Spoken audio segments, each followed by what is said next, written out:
What is up, NERF Nation?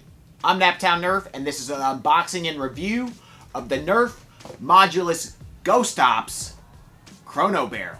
Alright, you guys, this I'm super excited about. This was probably one of the most exciting things, to me anyways, it was coming out this year, and it took forever for them to be put onto shelves in my area, but I'm glad I finally picked one up and was able to do a review for you guys. So, this is a chronograph and an ammo counter that attaches to an in-strike barrel attachment. That's pretty cool. And not only that, this thing retails for $15, which is far less than any chronograph I can think of that you can buy on the market. So that's really awesome, and I feel like it's really accessible for a lot of younger nerfers who want a chronograph their blasters but probably can't afford a $50 to $100+ chronograph. So this is really cool, and I'm hoping that it works well. So let's go ahead and crack this thing open. So in the box you get your CHRONOBARREL, 6 elite darts, and some instructions. Alright, you guys, so I went ahead and threw this on the evader, of course, as it's obviously meant to go on this blaster, but should work with anything that has an in-strike attachment. It does have an in-strike tactical rail on the bottom, so you could put a foregrip down there if you so choose.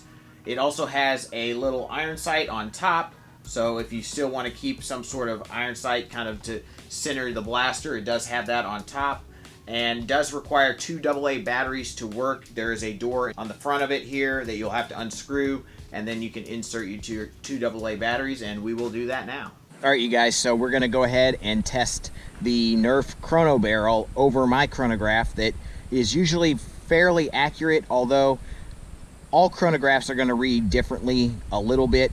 It's just the nature of the beast. So just because this one reads differently than that doesn't mean it's bad.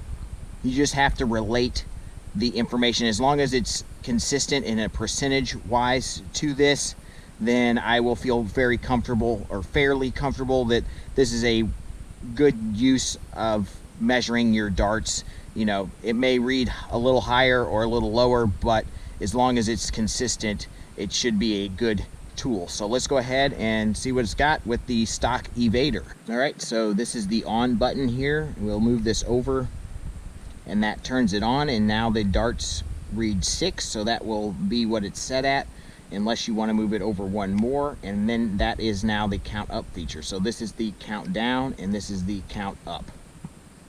So for now, we'll just go ahead and use the count up feature to kind of get a reading for how the FPS is doing. So we'll start there. We have 12 elite darts in the evader here, so let's see how they do. 71, 77.7.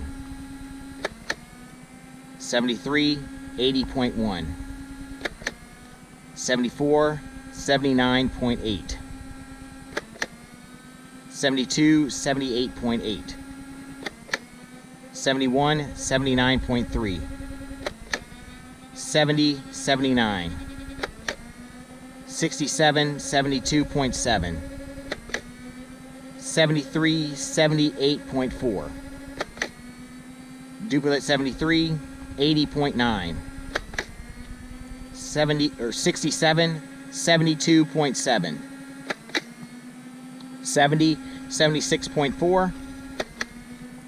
73, 80.9, and we're out. Obviously we got to 12, so that's how many darts we have, and this does seem to read higher than the chronograph, but it's consistently higher, so that's a good thing. You know, the percentage wasn't exact every time, obviously, but it consistently read higher, and quite a bit higher, honestly, which doesn't surprise me that NERF wants their chronograph to read higher than what it actually is shooting, but at least it's consistent. So let's move on to actually Sub-Zero and see how a modified Strife does with the chronograph, or CHRONOBARREL.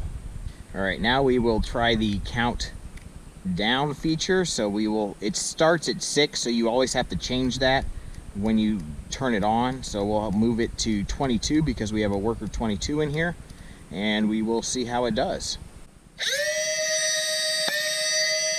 110, 126.3. 121, 135.8.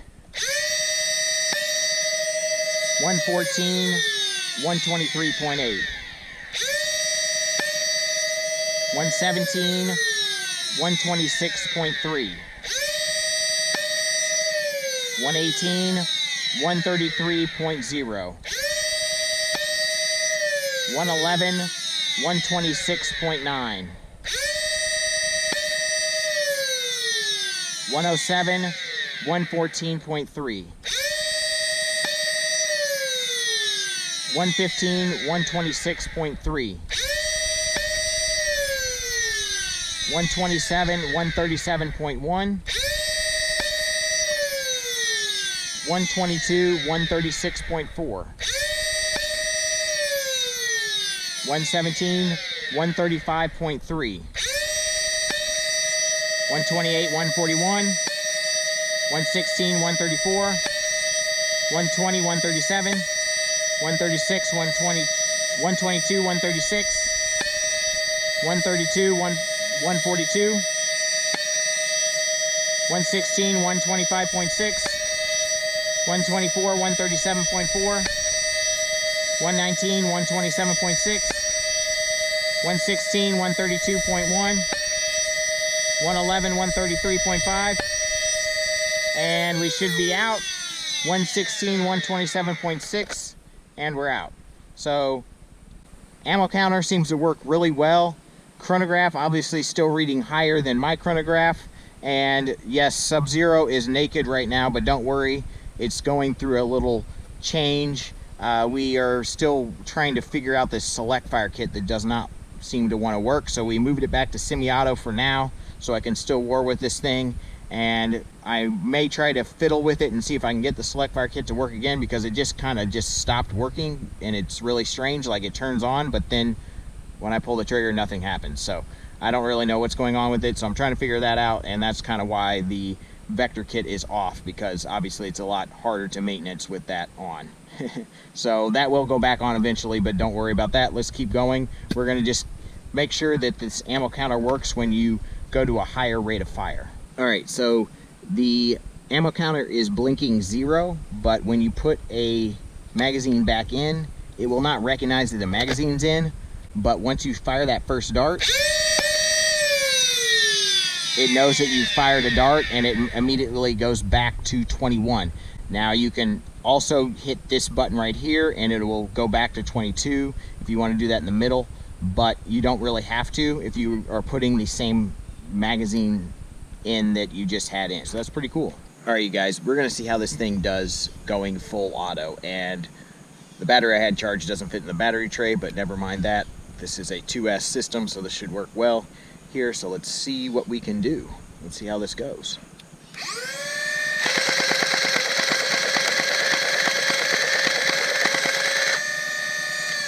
Well, besides the magazine not being able to keep up, that did really well. We are at 0, and we are at 0 darts, and I say that's a pretty darn good rate of fire. That's pretty impressive. Alright, you guys, this attachment is awesome. It is performing and functioning way better than I ever thought it would. Yes, it's reading a little high on the chronograph, which doesn't really surprise me much, as NERF likes to claim ranges higher than they really get, so that they've made a chronograph read slightly higher than it really is getting doesn't really surprise me much, but it's relatively consistent. I would say about 10% higher than at least my chronograph is, and that's a rough estimate. So this is definitely something you can use to chronograph your blasters, but just know it's probably going to read a little high. I'm pretty confident in my chronograph being fairly accurate. Now, all chronographs obviously are going to read differently, but this is probably reading a little high in my opinion. But nevertheless, I think it's really awesome. I am extremely impressed with the ammo counter function. When I put zombie dust through this thing, it was counted all 22 darts and ended on 0, and I was like, wow, I didn't think it was going to be able to keep up with that kind of full auto, and it did. Now, I'm sure there's blasters out there that are going to be even higher, you know, rate of fire than that this may not keep up with, but you know, even the best ammo counters have trouble doing that. So given that this is $15 and it's a chronograph and an ammo counter, I'm impressed. This is definitely the best attachment by far that NERF has ever come out with. And it's really no contest. And this is something that you can buy from NERF, and you don't even need to mod it to make it awesome. It's awesome right out of the box. So I would say this is a definite buy. If you want to purchase one of these, I'll definitely put a link in the description box to where you can get one. They should be on Amazon soon if they're not already. I think they are on Amazon, but they're not sold by Amazon, so you're going to be paying more for them. But I got this at Target. I found it on my shelf at Target, so definitely check there. But hopefully they will be on Amazon soon, if not by when this video is posted. So that link will be in the description box below. Thank you guys so much for watching. I hope you enjoyed this review of the NERF CHRONOBARREL. Smash that like button. Please subscribe. And as always, peace out.